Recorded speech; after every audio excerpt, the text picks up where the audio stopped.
Cutter master Mustafiz হয়েছেন টি-20 সেরা bowler.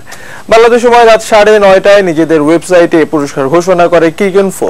গত বছর ঘরের মাঠে ইংল্যান্ডের বিপক্ষে টেস্টে অভিষেকেই ক্রিকেট বিশ্বকে চমকে দেন মিরাজ।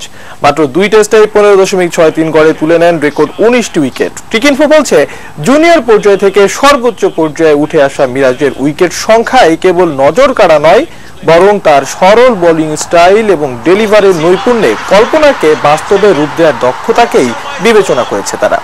এদিকে টি-20 বিশ্বকাপে নিউজিল্যান্ডের বিপক্ষে 22 রানে 5 উইকেটে চোখ ধাঁধানো পারফরম্যান্স কাটার মাস্টার মুস্তাফিজকে এনে দিয়েছে ওই ফরম্যাটের সেরা বোলিংয়ের সম্মাননা।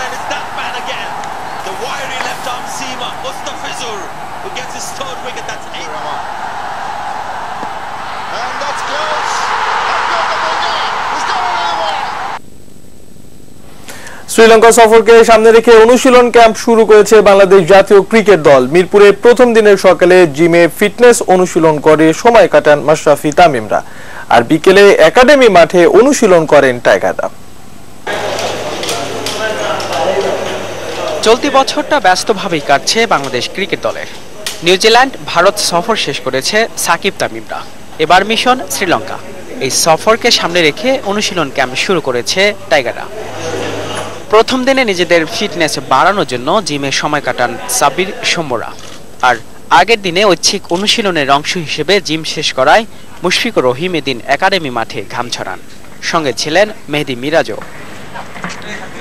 এদিকে প্রথম দিনের ক্যাম্পে ছিলেন trainer Mario ভিল্লাবারায়েন।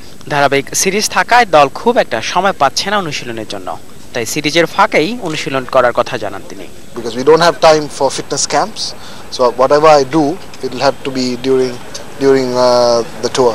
Because we've been playing a lot of cricket in the last 6 months, starting from Afghanistan, England, straight into BPL, then New Zealand and the India series. So in terms of batting and bowling, they've been doing a lot of it.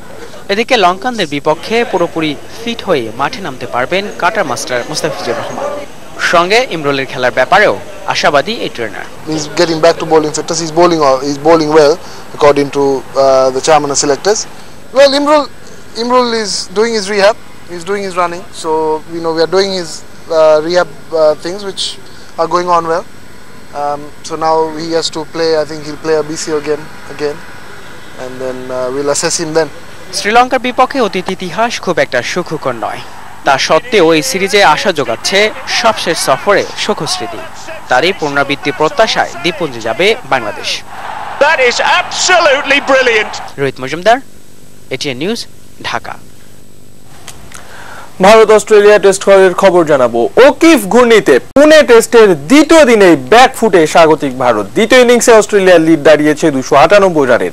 Pune টেস্টে স্পিনারদের আধিপত্য স্পষ্ট হয়েছে দ্বিতীয় দিনেই। এদিন দুদল মিলে মোট 15 wicket হারিয়েছে, যার মধ্যে স্পিনাররাই নিয়েছেন 12টি উইকেট।